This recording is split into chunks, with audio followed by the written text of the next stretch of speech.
Hi. I think we've got all present that are going to be here. Thank you all for being here today for our 2025 budget presentation. I thank you all for taking time to spend with us to learn all about our plans for the coming year. So, I always like to start by thanking all of those who are involved in our budget process. And that involves all of our department directors here at Monroe Village. It involves both the Financial Advisory Committee and the Executive Committee of the residents. And it involves several people from our home office finance team as well. Everybody puts a lot of effort into creating our budget and putting together as solid and as strong of a financial plan for the coming year as we possibly can. I wanted to acknowledge a couple of our friends who are here from the home office. Mary Beth Kopek is our Vice President of Finance. She's here. Many of you know Mary Beth from way back. So there's Mary Beth. And then our analyst, who is Elena. Oh, come on in. Elena Serapa, who is back there, who is the one who really puts it all together. She's where the rubber meets the road with the budget stuff, and she's been a great help to me this year. So thank you both for your support, as well as that of the rest of the folks who help us with the budget and provide input throughout the year. All righty. I guess we gotta do it this way. Okay. So before we get into where we're going, let's do a little remembering of where we've been. So this was another really busy and exciting year here at Monroe Village. We did a lot of different projects and spent money on a lot of things that benefit us not only now, but for many years into the future. The front entrance, we know we've renovated the main entrance there. New roof, new soffit and trim, new lighting, we put some new furniture out there, some new paint. I hope you all like it. It really turned out really well, and I think it's a nice, new, fresh front door for us. And I don't know if you've seen it at night, but I don't know if you've noticed how well lit up it is, not only there at the entrance, but has anybody noticed the cupola up top? Yeah? We like that? Isn't that a nice, beautiful little beacon of light? It's kind of like a lighthouse to me. It's that, you know, looking really sharp and bright for us. All around the campus you can see it, and from outside as well. So that renovation really was a big and wonderful thing we did this year. Sidewalks. We've continued with our sidewalk project. We did the ABC courtyard this year. We did areas in parking lot 3 and parking lot 4 to complete that. So that's an ongoing year-over-year project that we've talked about before that we are continuing. The hallways. We've seen that we repainted all of the hallways, both the walls, the baseboard trim, the chair rail, the doors. Now there's been a raging debate over which color of door is the best. Green. And what floor do you live on? Green. You live on the green floor. And Barry tells me it's third floor. It's red because he lives on the 3rd floor, and somebody else told me it was blue. It's brown. It's not red. It's not red, it's brown? Oh, well, see, that's because us guys are colorblind. The carpet is brown, the doors are brown. Red, brown, brownish red, reddish brown. But the beauty is, we've got all new fresh paint every place, and everybody really seems to like the way it turned out. I do too, so I hope you're all pleased with that. So that one was a big one. The elevator cabs, this was one that was done earlier in the year, so we've almost forgotten about it already, but that was another multi-year project where we renovated the inside of each of the elevator cabs to brighten them up, give them new walls, give them new lighting, and then the last little thing we did just a few weeks ago were some new bumpers along the edge on the bottom so that if folks go in there with their scooters or their walkers, they'll bump up against that before they happen to hit the wall or scratch it up. So that was another big project that came to a completion. I think we did the elevators over, a 2 or 3 year period where we were updating them. A new transportation vehicle, albeit considerably later than we thought. We did get that new transportation van this year. Has anybody been out on it yet? Yes. Few folks, you like it? I don't know. Excellent. How do we know about it? How do you know about it? We've been talking about it here. Never heard. No, well, I'll give you a personal tour, Carol. I would love it because I want to know if it's handicapped. Okay, well, we'll show you, Carol, but we've got that new transportation vehicle, which is really, really good too. The parking lots. Hi, come on in. The parking lots, we seal coated all of the parking lots. We put down new striping to mark all of the parking spots in all the residential areas, as well as out here in the Horseshoe parking lot, along with over in our assisted living neighborhood as well. Spring Points. We implemented the Spring Point system. I know several of you are really, really pleased with that and taking advantage of the new flexibility that that program gives you. Others chose to stay with the traditional plan. Also a good choice. The whole point is it's all about giving you the opportunity to choose how and what you want to do with your dining program. And then there's this guy called Steve. And he's got a sidekick called Ashley and another sidekick called Gina. And they do all these great programs, events. There's this other guy named Todd. Anybody ever seen him? Yeah. He's the one at the bar usually. But they do all of these great programs and events and activities day in and day out to provide you with such a wide variety of things that you can be a part of, as much as you choose or as little as you choose. All things that make our community great. So, now we've talked about what we did, now we're going to talk about the budget and how it works. So it's actually a pretty complex process how we put our budget together.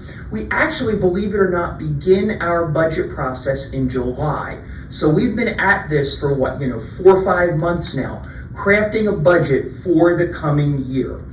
As I mentioned, our department directors are very heavily involved in the budget. They review their expenses. They make recommendations on what they want or need for the coming year. They scrutinize things. They work with their vendors, their contractors, other people to get good value for the money that we spend. They're an integral part of how the budget process works. That's the expense side. We also look at the revenue side. We do a market rate analysis. So we talk to and we look at what our competitors in the senior living industry are doing or have been doing. That's both in terms of what their fees are, in terms of what their program offerings are, in terms of what they do and what they provide day in and day out. So then we get into some of the minutiae and we look at projections. As I said, we start this in July, so we kind of project how is the rest of the current year going to go and what do we project that meaning and leading to in the following year. We look at our expenses and we look at assumptions. And we talk about all of these things with both the Financial Advisory Committee and the Resident Association Executive Committee in various meetings throughout the year leading up to our final budget preparation meeting that's a joint meeting held with your representatives from the Financial Advisory Committee and the Executive Committee. And that's when we review the final draft, and that's when your trustee, Barry Falk, is given direction on what to do and how to speak intelligently at the Life Plan Community Resident Board meeting when it comes to approval of the budget. You don't need to hear that. So let's look a little bit at, do we have the portable mic, Steve, that's real close by? Yeah. Can I have it? Yeah. The revenue, this pie chart, there's 2 of them there. I just want to walk over here and point at some things. Talks about our revenue, thank you, for 2024, which is the year that was, or almost the year that was, and 2025, which is the coming year that we're discussing for today's budget. The green that you can see in both of those pie charts, that represents the revenue from our independent living, or what we call residential, okay? That's obviously about 3/4 of our revenue here at Monroe Village. Then there's this, I don't know, is it brown? Is it beige? I don't know. I'm going to say brownish color here. And that is for medical. And that includes our assisted living neighborhood. And that includes any of the charges from the various things out of the clinic. And then there's ancillary services, which is this sort of light off-white color here. And that is for ancillary services. And that's things like the dining, the extra meals and dining, guest meals, things of that nature. Housekeeping if you pay for extra services, or maintenance charges or things of that nature. So you can see in 2024, we budgeted our revenue to be $13,276,864. And this year, in 2025, we're budgeting it to be $13,643,509. So that is somewhere in the neighborhood of about a $367,000 increase in revenues projected budget to budget. And again, about 3/4 of that revenue comes from our independent living monthly service fees. So now let's take a look at expenses, because when there's revenue, there's expenses, right? So again, this side is 2024, and over here is 2025. And you can see this green section here takes up about half the pie in whether it's 24 or 25. And that is payroll and fringe benefits. Those are what we pay our staff to provide the care and service to all of you here at Monroe Village. So you can see that it's about half, as I said, of our total operating expenses every year. So then we look at, let's just go around the horn. So food and supplies. Okay, that's probably our single biggest item is food, right? As far as expenses that on a day-to-day basis. We then have things that are called non-departmental. That's about 24%. And that's what I call a lot of those unsexy things. Things like interest expense, property taxes, utilities, that kind of fun stuff. And then we have other expenses that includes, all sorts of like the catch-all. That would be like our contracted services for like our HVAC contractors that come in, or elevator contractor that comes in every month. Things like repairs and maintenance, how we deal with things that break and get them fixed, those sorts of things, as well as all of those programs and events and activities and things like that, all fall into that other category. So a few things to note specifically about expenses this year in comparison budget to budget that I wanted to let everybody know about. Things we don't often think about because they're things that we don't see. A lot of those unsexy things. So things like insurance. We need to have property insurance, we need to have liability insurance, things that protect us, not only as an organization or as a company, but protect all of you as residents. Our insurance costs are going up about 6.65% year over year. The insurance markets, if any of you have seen your car insurance, those of you who still have cars, all insurance coverage has gone up considerably in the last year or so. Utilities, gas, electric, things that, the water, things that we do to keep the lights on, stuff like that. Those utility costs are actually going up 11.38% year to year. And that's something many of you may not see anymore because you don't pay utility costs. But when you owned your homes, you obviously had an electric bill or a water bill, a gas bill. We negotiate, use the power of the organization as best we can, where we can, to negotiate utility rates. And our utility rates were due for renewal this year, and we did see an increase. We were lucky over the last few years to not see as substantial of an increase, where the general market saw a pretty considerable increase. But our utility costs are going up 11.38% in the coming year. Then there's food. We always talk about food. Has anybody been to the grocery store lately? Has anybody bought a dozen eggs lately? Has anybody noticed how much a dozen eggs costs now versus a month ago? $5.19. It's $5.19, exactly. $5.19 for a dozen eggs.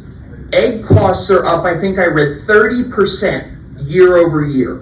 And think about how many things use eggs, right? It's crazy. Our food costs are going up 5.5% in the next year. And we spend almost $1 million on food. Just on food, we spend $1 million. 5.5%. And then there's the labor that goes along with that, right? All the folks that we need to serve the food, to cook the food, to have everything prepared. Our dining labor is actually going up, because remember, we've added staff this year, we've made some changes to the program, all based on the feedback from all of you. Our dining labor costs for those who work at Monroe Village is up 8.24%. So we continue to see a lot of pressure in the labor market with respect to what it costs to provide the services. If you look at the labor, let's talk about that for a minute. For those who work here at Monroe Village, with the added folks we've brought in and some of the changes we've had to make to be competitive, our salaries and wages are up about 5% year over year to be able to provide the services that you want out of the staff that we have here. So it continues to be a very, very challenging market out there in terms of labor and in terms of other expenses that are integral to what we do here at Monroe Village. We've talked about it before. Our community and communities like ours have a lot of what we call fixed costs. It's the cost of doing business. We need the staff here to do the jobs for all of you. We need the supplies here to be able to give you what you want. We need the food here to be able to serve. Those things don't really change much based upon how many residents live here. Those costs are fairly fixed. And we've seen, again, it's been a pretty busy and pretty crazy year in terms of increases in those integral areas. So, what are we looking to accomplish in the coming year? Well, I mentioned before that, about 75% of our revenue comes from independent living monthly service fees, right? So we want to increase occupancy in independent living. The more folks that live here, the more people there are to spread that fixed cost across, which makes things and makes life for all of us considerably better. We want to continue to have solid financial stewardship and performance. Like I said, we've got challenges with wage rate growth that's outpacing inflation. We just talked about that. Inflation has come down some, but our labor rates are continuing to outpace inflation. And then, as I mentioned, those increased costs for utilities and insurance. Turn that off. Give somebody a sec. All right. So we're going to recruit and retain those qualified team members to be able to provide all of you the service and the exceptional experiences that you want. But as we mentioned, that costs money to be able to do that. We want to continue to build upon the progress we've made in the dining services program. We're going to have some more enhancements in menu offerings in the coming year.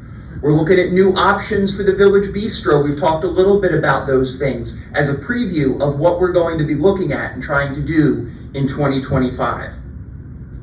We want to continue to partner with all of you and with your representatives through the Residents Association.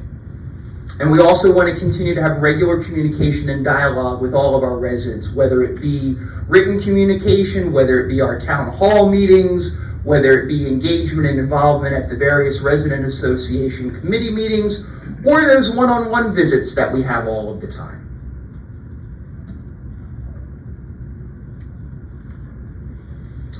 So what are the capital projects we're scheduled to do in 2025? And remember, capital projects, they are, when we talk about that, I often say those are the things that you save up for. You know, when we think about, our regular finances at home, typically you have a checking account and a savings account. Savings account, you save money so that when you need a new roof or you need to, replace your heater, you have money saved for that. That's what capital projects and capital budgets are for those things you would save up for the big ticket items, things that we want to continue to do.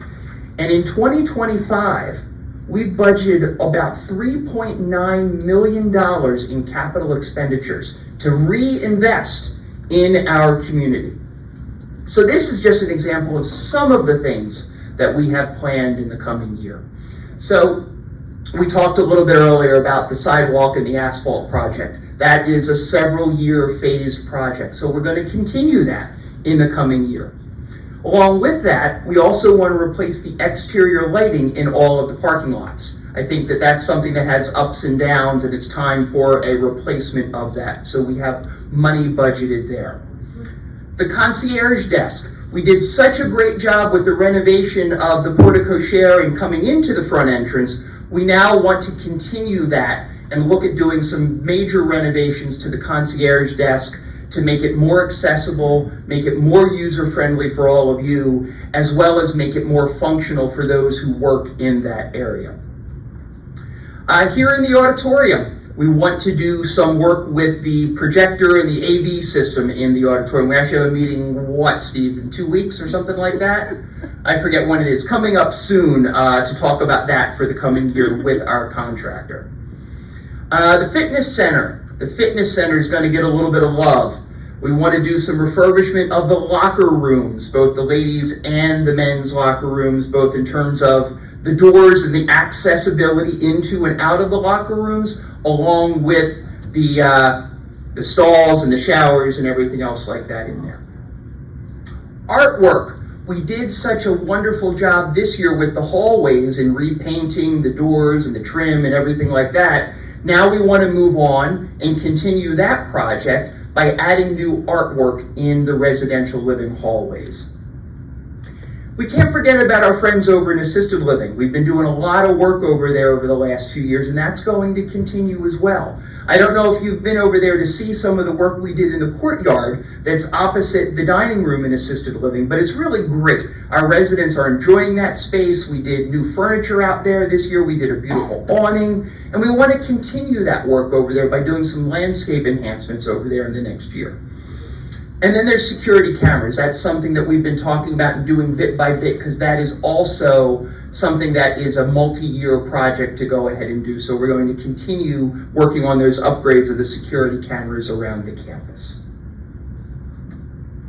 So now we shift from looking at those big ticket items to talking about what and how the day-to-day, what I call the checking account items, the money that comes in and the money that goes out, and how all of that works. So this is the operating budget we're starting to talk about now. So what are we assuming? Because a budget is always built upon assumptions, right? So we're expecting in the coming year, 2025, that we will have 47 new residents move into Monroe Village.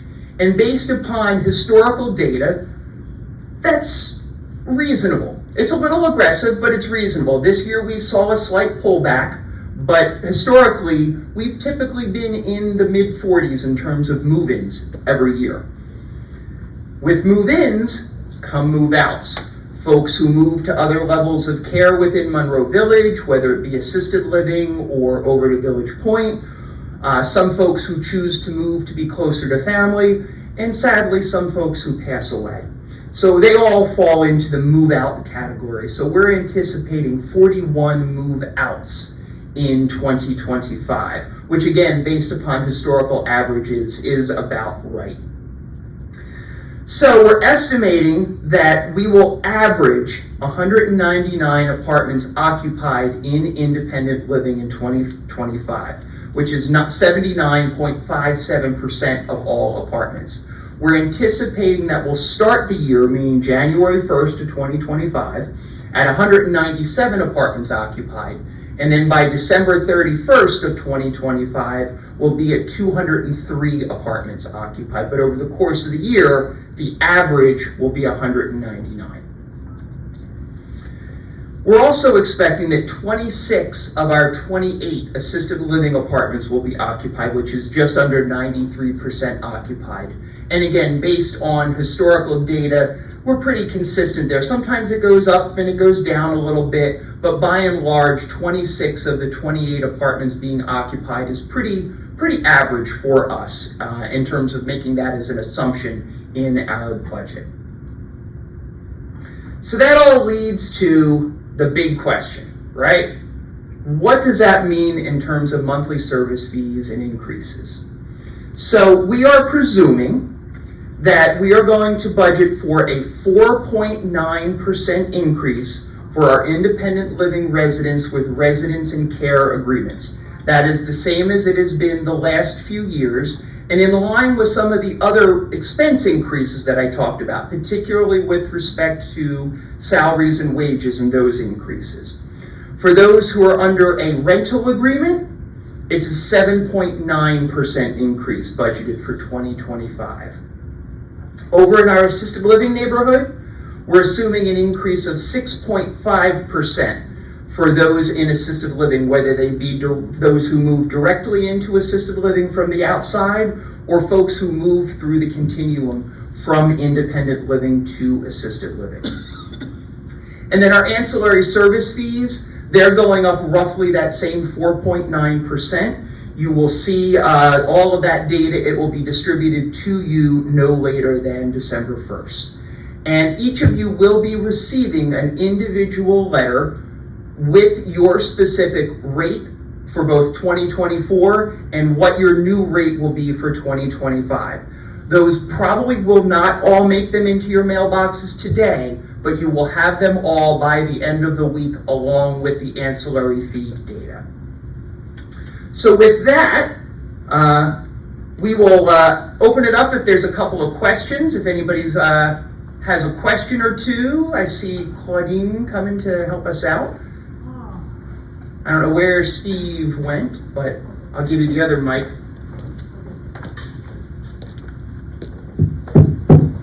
Gina can be the other hostess with the mostest.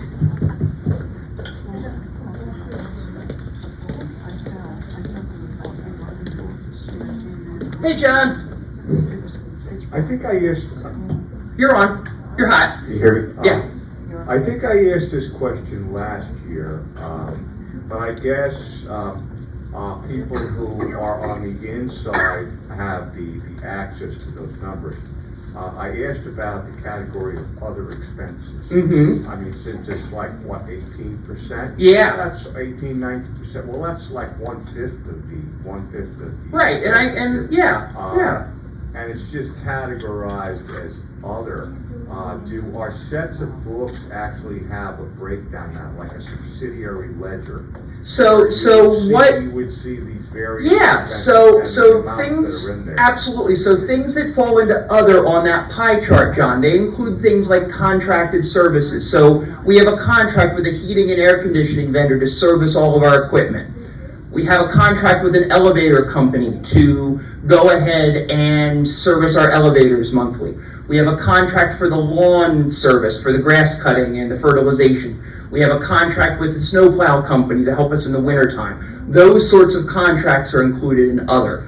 Also in other, things like repairs and maintenance, all of that sort of stuff that happens, that falls into that other category. The other big thing that's in there, programs, events, activities. So those are all the things that fall into that other category, and we use other just for the practice of the pie chart to kind of give all of you the sense of the big categories. Those are further broken down ledger item by ledger item within each department. And they're forecasted across the year as to when these expenses might actually fall into place. Correct. We do look at things monthly. Some things are straight lined across 12 months, but then other things. That's fixed. Yeah. Your fixed stuff. Yeah, but other things About like the variables. Yeah, as much as we can, we try to use the data we have to make good estimates and assumptions in where that variability would occur. Yep. That's something that's always concerned me in my field of work. Yeah, understood. Understood. Thank you. Sure. Just a minor question. If I Yeah. can ask. You mentioned property taxes. Yep. Why as a nonprofit are we paying property tax? So we still, under the regulations and the law, have to pay property taxes on our independent living areas. They are still considered taxable. We do not pay property taxes on the regulated or the healthcare areas of the community.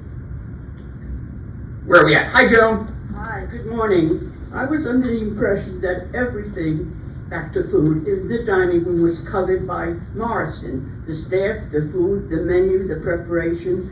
Therefore, we always had adequate staff before. Why is that a problem? The menu has changed drastically. We are not off like we were before, quality items. The portion size is much smaller. The preparation is much to be desired.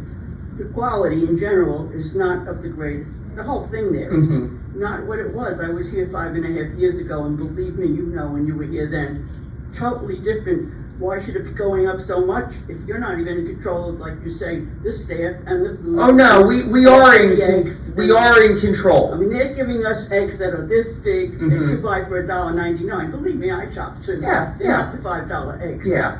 Well, just remember that we pay and we partner with Morrison. They are our partners, and we Why are you pay, breaking it down? well, because we pay for it.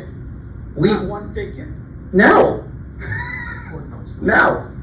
It's not one fixed rate. It's based upon the services that we need and we request in working with them. Absolutely. Well, they have cut back, obviously, or you're not requiring what we had been receiving, and why? Well, they've not cut back, Joan. We can certainly have private discussions about that and talk about what's going on in food in the last several years, whether it's been Morrison or our own folks. Because you promised us a better menu, more offers, like lamb chops. Well, again, we talked about what's coming in 2025, so be careful what you wish for.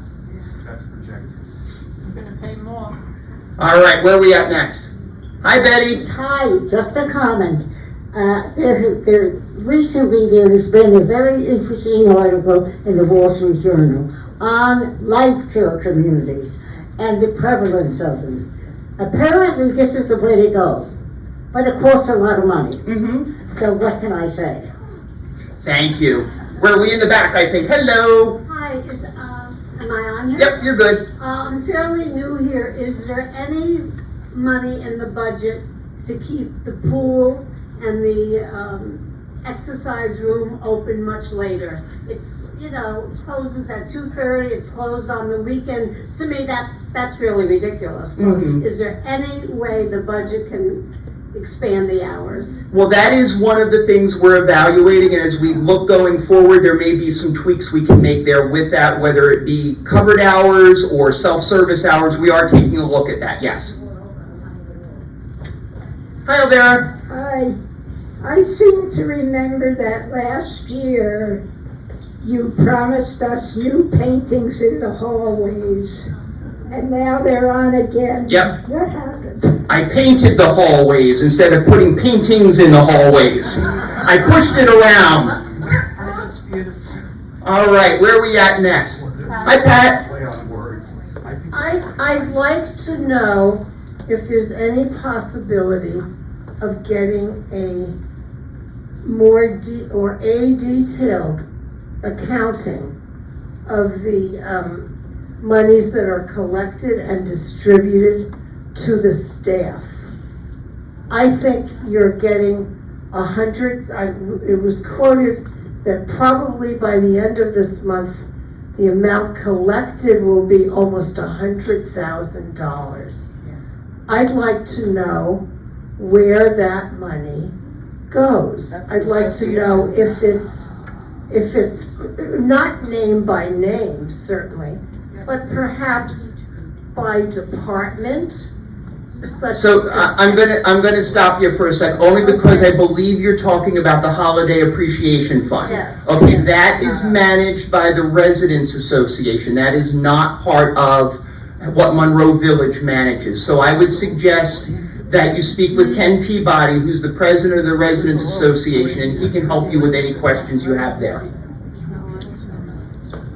Hi, Barbara. Hi, I'm happy here, okay? I love my green door.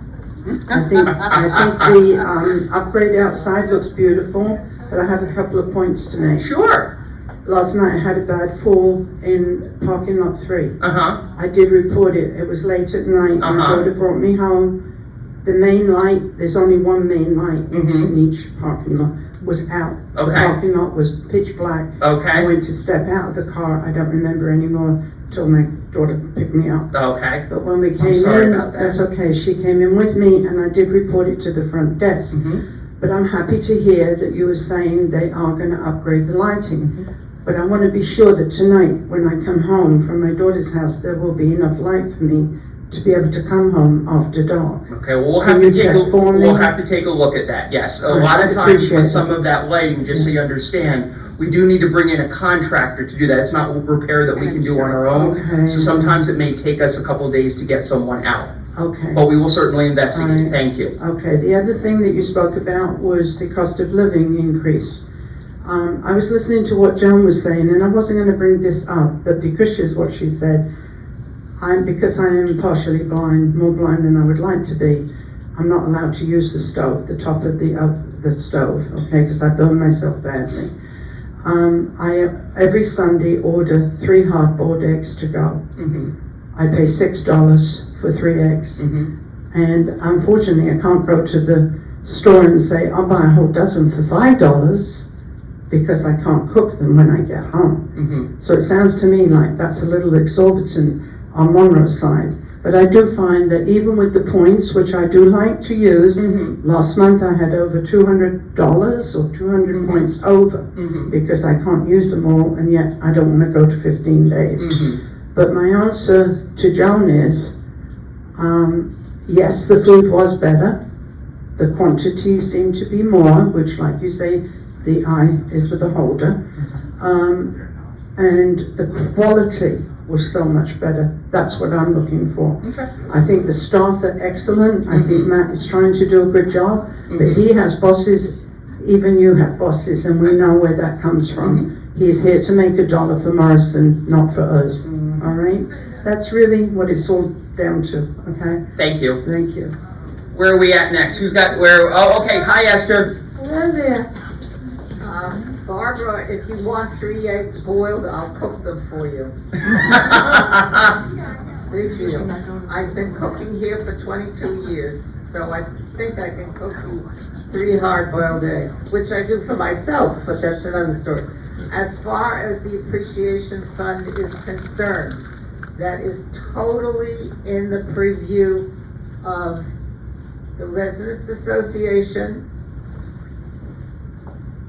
staff, period. Everyone on staff should receive an appropriate gift for Christmas. If you went out for 1 day for breakfast, lunch, and dinner, you would have to tip so much more than, what, $2 for the day. Please understand that what you give allows us to have staff that can go out and buy a small gift for a family member, for somebody they love. It is appropriate. To question it is beyond. If you need an answer, I'll certainly try to help you, having done it for maybe 15 years. Thank you, Esther. All right. Thank you. Could you clarify the difference, since there are 2 different rates of increase in the budget? Independent living residence care arrangements category versus independent living rental agreements. I'm in independent living, but I don't know which of those 2 categories I fall into. Gotcha. So I think the best way to do that is to speak with you offline individually, and we'll pull your agreement and let you know which one applies to you.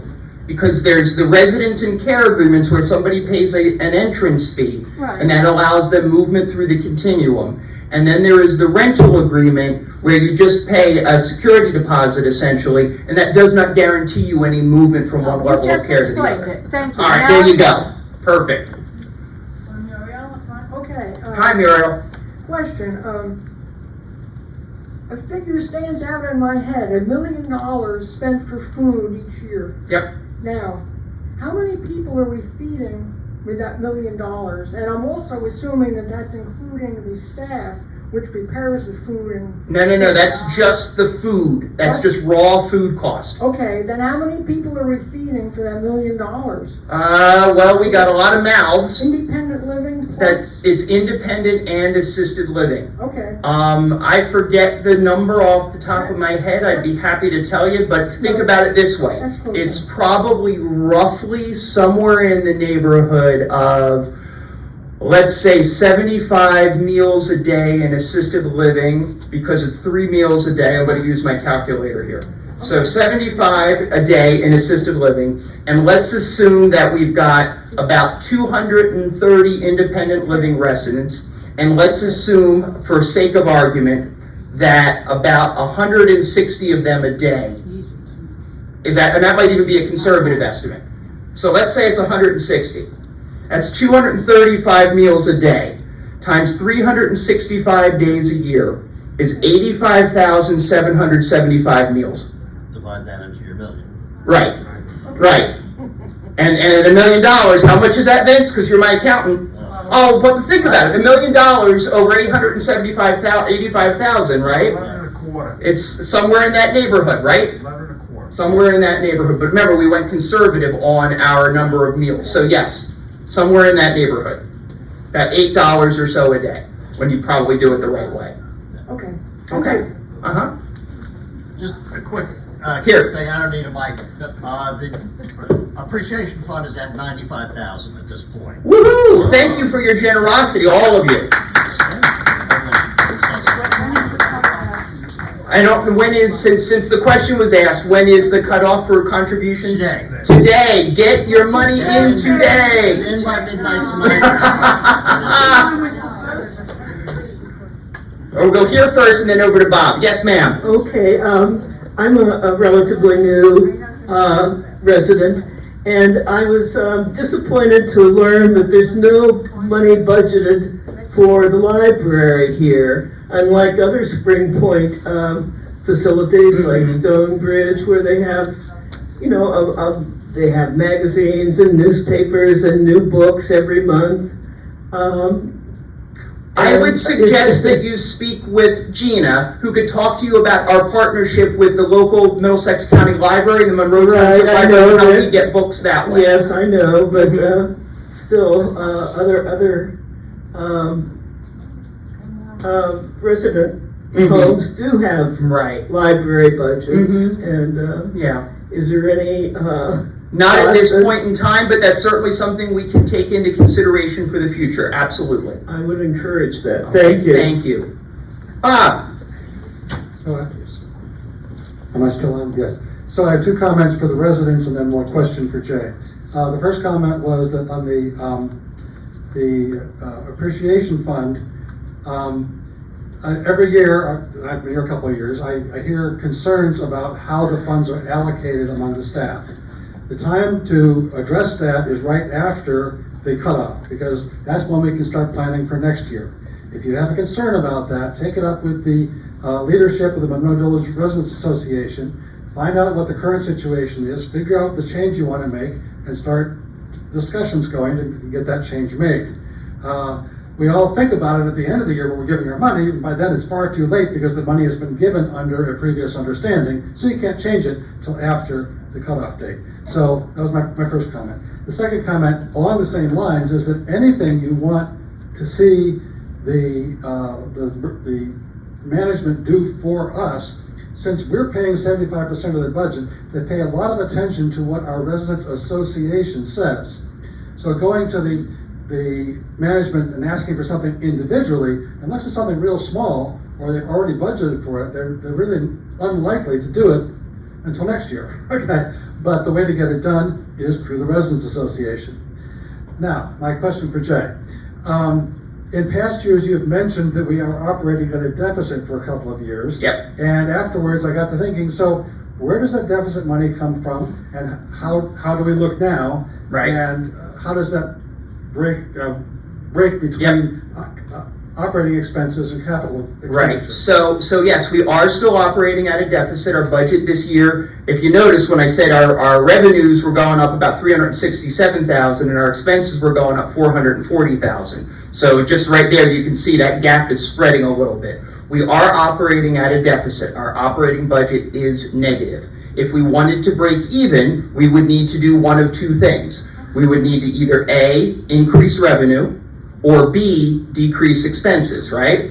And the simplest way to do one of those is either A, increase revenue by making the rate increase more, or B, decrease expenses by cutting programs, activities, events, services, things like that. We don't believe in doing either of those things. And that's why we continue to operate at a deficit, which is one of the benefits of being a non-for-profit organization, meaning we're beholden to all of you, our residents, not to any shareholders. So we make decisions that are in your best interest, not necessarily that of a shareholder. Now that being said, you still need money to be able to do something, right? And after a while, you start going negative, negative, negative, you have a problem.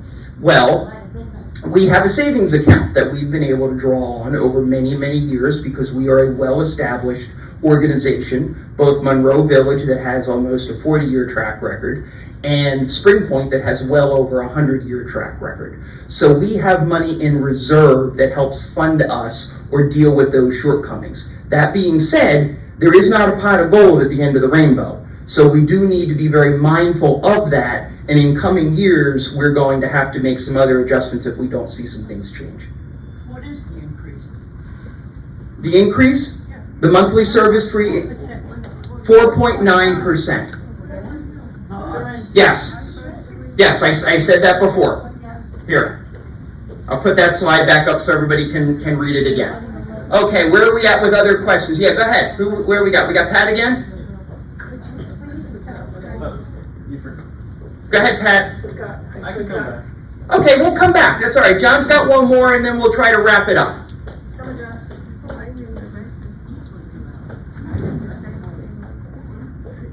Hold on. I would presume that we would still, based on what I was looking at, my analysis of your numbers and everything, just, again, just looking at the big numbers, not looking at anything in detail, that even if we did increase, if we increased our revenue by not a rate, but we increased our revenue if we had every apartment filled here, Yep. which we don't. Right. Okay, and that's where, and again, that's where the revenue comes from. Okay, most of it.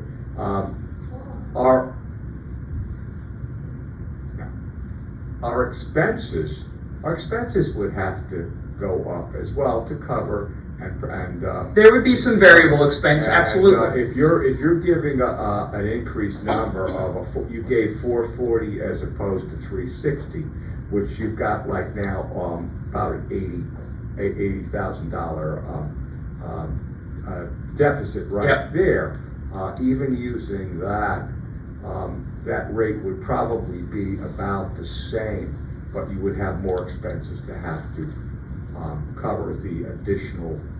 There would be some added variable cost if additional apartments were occupied. Exactly. However, the incremental increase, meaning with more apartments occupied, the incremental increase in net revenue would be greater than the incremental increase in net expense if there were more apartments occupied, because our fixed cost is fairly high, and then that fixed cost would be spread across more apartments that were occupied. Oh, yeah, right. I didn't take, I neglected to take that into consideration. Yeah. So that would, with the fixed cost, if you include those fixed costs, which we do, in our expenses, it would bring the deficit down. Correct. We'd have to look at that. Yeah. And we can't look at that unless we actually have a reality.